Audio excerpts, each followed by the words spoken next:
4 नंदों की एक भाभी की दिवाली। उफ, ये सर्दी भी ना मेरी जान लेकर रहेगी। ये नवंबर शुरू होता है कि खांसी छींक जुकाम शुरू हो जाता है। दवाई ले लेता हूँ। अजय उठकर अलमारी से इनहेलर निकालता है। इतने में उसकी चारों बहन रोशनी, छाया, दीपाली, आकांक्षा सामने खड़ी हो जाती हैं। अरे भैया, ये दवाई दवाई छोड़ो, काढ़ा पियो। नहीं नहीं भैया, आप गर्मा गर्म चाय पी लो, आपको बहुत अच्छा लगेगा। नहीं भाई, ये विक्स ले लो, जल्दी असर करेगा। अरे तुम तीनों ये क्या क्या दे रही हो भैया को? भैया कुछ मत लो, भैया ये सूप पी लो, गरम सूप पियोगे तो आपका जुकाम भाग जाएगा।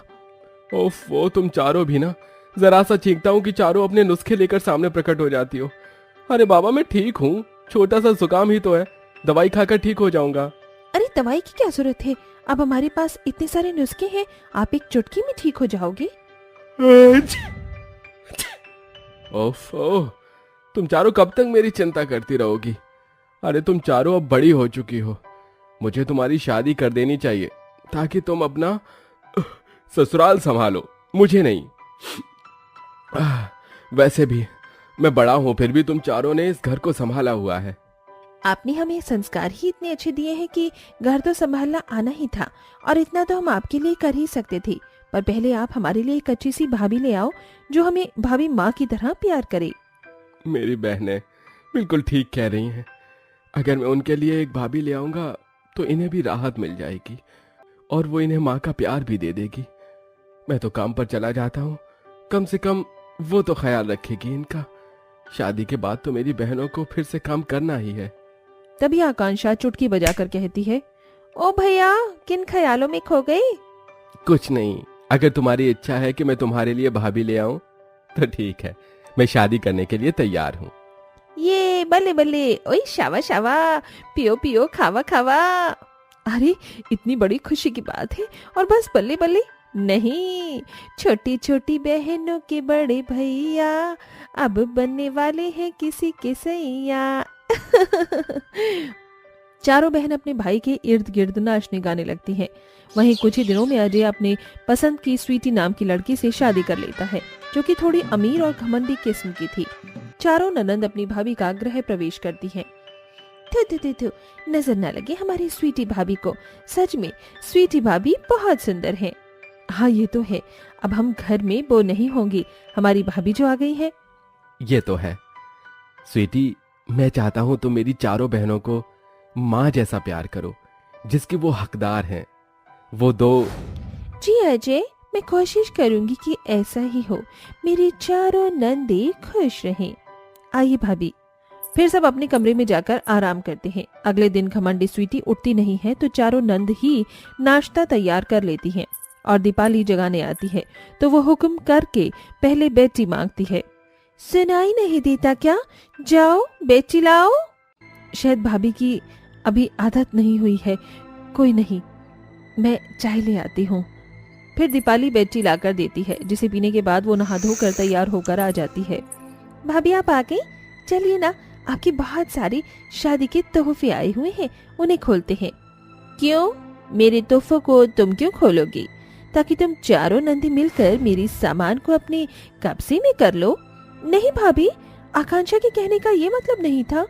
तो क्या मतलब था? देखो मुझे भूख लग रही है, मेरे लिए सैंडविच बना कर लाओ। और हाँ, खीरे नहीं पनीर होना चाहिए उसमें। और रोशनी तुम, मेरा सर चकरा रहा है, थोड़ा सर दबाओ। ठीक है भाभी। चारों ननंद को अपनी भाभी का तीखापन काफी अजीब लगता है। फिर चारों ननंद उसका बोला हुआ काम कर देती हैं। रोशनी उसका सर दबाती है। 2-4 दिन गुजर जाते हैं। स्वीटी अपने पति के ऑफिस जाने के बाद अक्सर चारों ननंद पर हुक्म चलाती है, उनसे काम करवाती है। एक दिन आकांक्षा कहती है, रोशनी, पाखी, छाया, मुझे लगा था भाभी आएंगी, हमें काम करने को कम मिलेगा और उनके साथ अच्छे से रहेंगे, लेकिन भाभी से कितना भी प्यार से बोलो वो बिल्कुल अकड़कर कहती है। हाँ आकांक्षा, तो बिल्कुल ठीक कह रही है, ये चीज तो मैंने भी नोटिस की है। अच्छा, तो तुम चारों ननंद मिलकर मेरी बुराई कर रही हो, घर का काम करने में आलस आ रहा है क्या? देखो मैं अमीर घर से आई हूँ, तुम चारों की गुलामी करने तो नहीं आई, तो जैसे इस घर को पहले संभालती थी वैसे ही खुद संभाल लेना। ये झाड़ू पोंछा खाना बनाना मैं नहीं करूंगी, और खबरदार तुम्हारे भाई को ये सब पता चला तो मुझसे बुरा कोई नहीं होगा। चारों सीधी सादी नंदे अपनी चालाक भाभी की बातों में आकर डर से घर का सारा काम करती हैं। इस बात की भनक अजय को बिल्कुल भी नहीं होती। वहीं दिवाली आने का समय होता है। स्वीटी झाड़ू पोंछा लेकर अपनी ननद के हाथों में थमा देती है। 4 दिन बाद दिवाली है, ये पूरा घर मुझे चकाचक चाहिए। चारों काम पे लग जाओ। और हाँ, ये पेंच की बाल्टी रखी है, पेंच वाला बाहर से नहीं आएगा। आखिर तुम्हारे भैया के पैसे फ्री फंड के तो है ही नहीं जो उन लोगों पर उड़ा दूं, इसीलिए खुद घर पर पुताई कर देना। जी भाभी। चारों नंदी दिवाली की सफाई में जोर शोर से लग जाती हैं। क्या सोचा था और क्या मिल रहा है।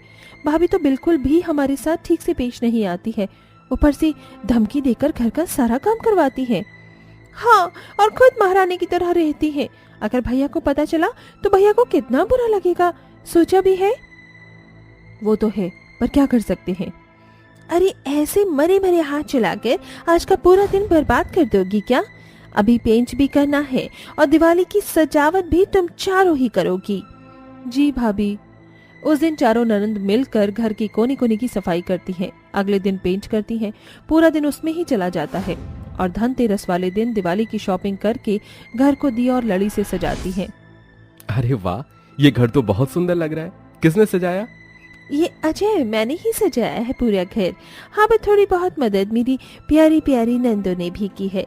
क्यों नंद जी? हाँ हाँ भैया, भाभी बिल्कुल ठीक कह रही हैं। अरे वाह, मैं यही चाहता था कि हम सब एक साथ खुशी खुशी यूं ही रहें। शुक्रिया स्वीटी, मेरी बहनों का ख्याल रखने के लिए। जी। घर की सजावट करते करते दिवाली का दिन भी आ जाता है। शाम को चारों ननंद कोने कोने दिए रख रही थी। इतने में स्वीटी कहती है, बहुत बनती है ना ये आकांक्षा अपने आप को। ये रहा दिया, दुपट्टे के पास रख दिया, अब आग लगेगी ना तो भागती भूई फिरेगी। स्वीटी उसके दुपट्टे के पास दिया रख देती है, पर वो ये भूल जाती है कि उसके पीछे भी दिया रखा है, जिससे उसकी साड़ी के पल्लू में आग लग जाती है और वो जितना घर के अंदर जाती है उतनी तेजी से आग बढ़ जाती है और पलट कर देखती है कि पल्लू में काफी आग लग गई है तो वो चिल्लाने लगती है, बचाओ बचाओ, आग लग गई, बचाओ। अरे ये क्या, भाभी के पल्लू में इतनी आग, हमें बचाना होगा, भैया तो यहाँ पर है ही नहीं। तभी दोनों ननद जाकर बाल्टी का पानी उसके पल्लू पर डालकर उसे बचाती हैं। फिर छाया एक शॉल लाकर उसे उड़ा देती है। तभी आकांक्षा और अजय घर के अंदर आते हैं। उसकी हालत देखते हैं तो छाया सब कुछ बता देती है। क्या आग लग गई थी? शुक्र है छाया, रोशनी, तुमने ठीक समय पर स्वीटी को बचा लिया, वरना पता नहीं क्या अनर्थ हो जाता। ये देखकर स्वीटी को अपनी गलतियों का एहसास होता है। रोशनी, छाया, दीपाली, आकांक्षा, मैंने तुम चारों को कितना परेशान किया। घर के सारे काम तुमसे करवाए, फिर भी तुमने मेरी जान बचाई, अपनी जान पर खेलकर। क्यों? क्या आपका मन नहीं किया कि मेरे साथ ऐसा ही हो? भगवान ने मुझे सजा जो दी है। अरे नहीं नहीं भाभी, ऐसा नहीं कहते। जो हो गया उसे जाने दीजिए। हमें तो बस आपका प्यार चाहिए था, जिसके शायद हम हकदार नहीं थे। भले ही आपने हमारे साथ ऐसा किया, पर हम आपके साथ ऐसा कभी नहीं कर सकते। ये सब क्या हो रहा है रोशनी, छाया, मैं क्या सुन रहा हूँ? क्या सच में तुम्हारी भाभी ने तुम्हारे साथ ऐसा किया था?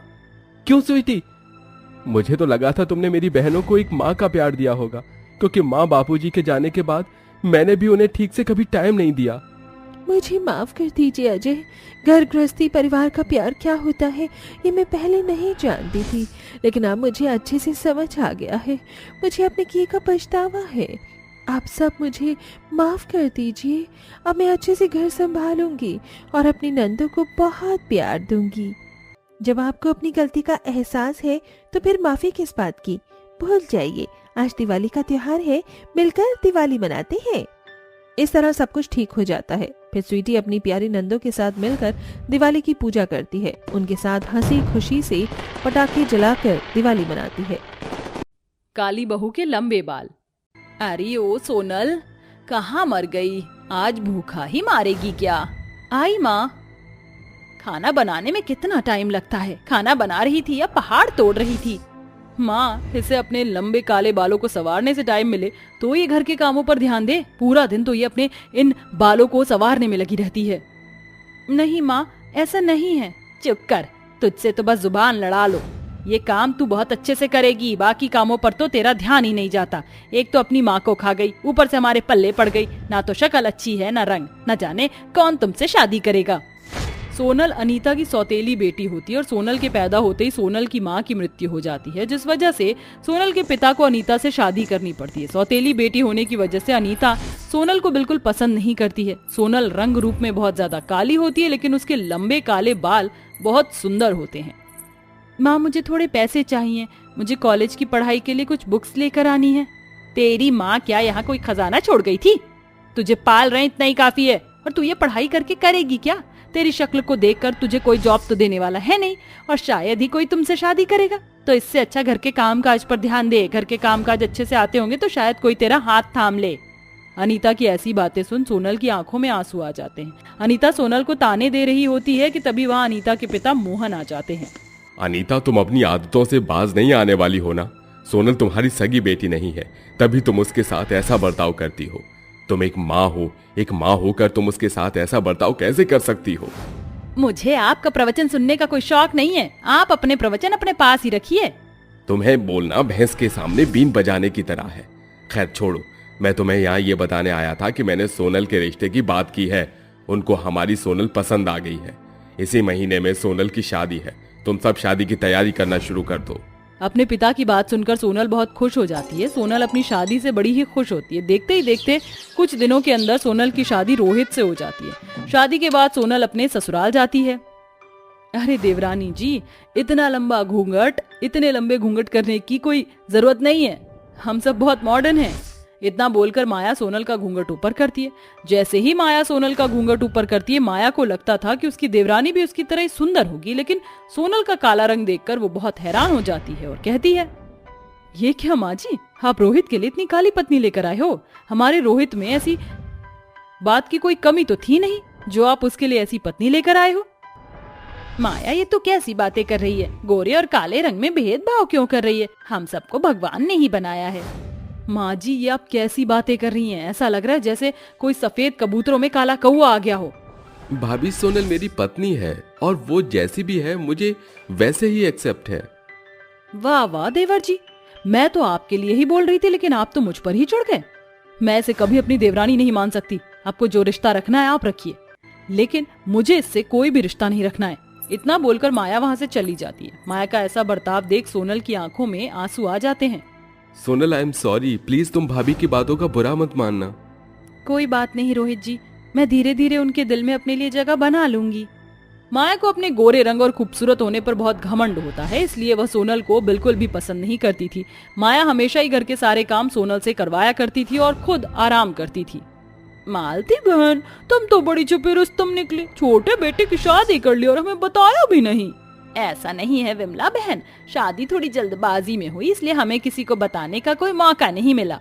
चलो कोई बात नहीं, कम से कम अपनी छोटी बहू के हाथ की चाय तो पिला दो।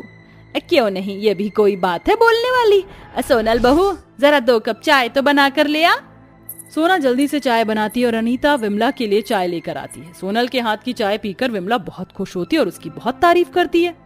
सोनल बहू, चाय तो तुमने बहुत ही अच्छी बनाई है। मैंने तो अपनी जिंदगी में पहली बार इतनी अच्छी चाय पी है।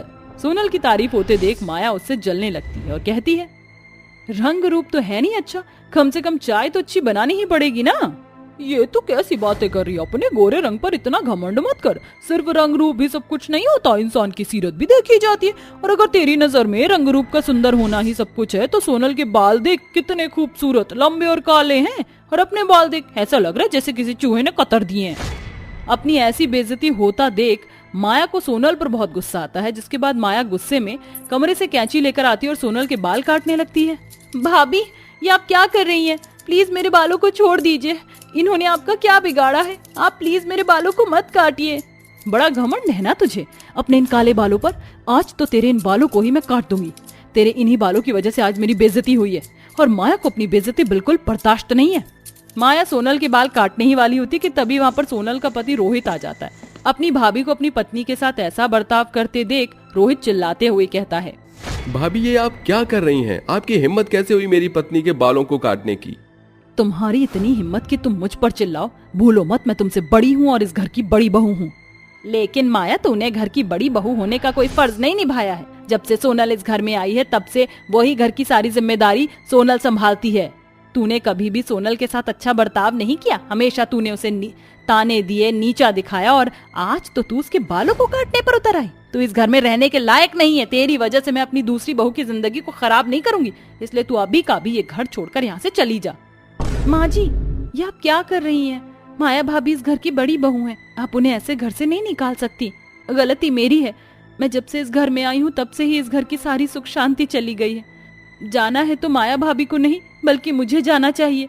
आप माया भाभी को घर से मत निकालिए, मैं ही घर छोड़कर चली जाती हूँ। सोनल की बात सुन माया को गलती का एहसास हो जाता है, जिसके बाद वो सोनल से माफी मांगती है। जब से तुम इस घर में आई हो तब से ही मैंने तुम्हारे साथ कभी अच्छा बर्ताव नहीं किया। तुमसे घर पर सारा काम करवाया, तुम्हें ताने दिए और आज तो मैं तुम्हारे बालों को काटने पर उतर आई, लेकिन तुमने मेरा साथ दिया और खुद घर छोड़कर जाने लगी। सोनल मुझे माफ कर दो, मुझे मेरी गलती का एहसास हो चुका है। भाभी आप मुझसे बड़ी हैं और आप ऐसे माफी मांगती हुई अच्छी नहीं लग रही हैं। आपको मैंने हमेशा अपनी बड़ी बहन की तरह ही माना है। सोनल की बातें सुन माया को अपनी गलती का एहसास हो जाता है, जिसके बाद वो सोनल को गले लगाती है। अब सोनल और माया बहनों की तरह साथ मिलकर रहती हैं।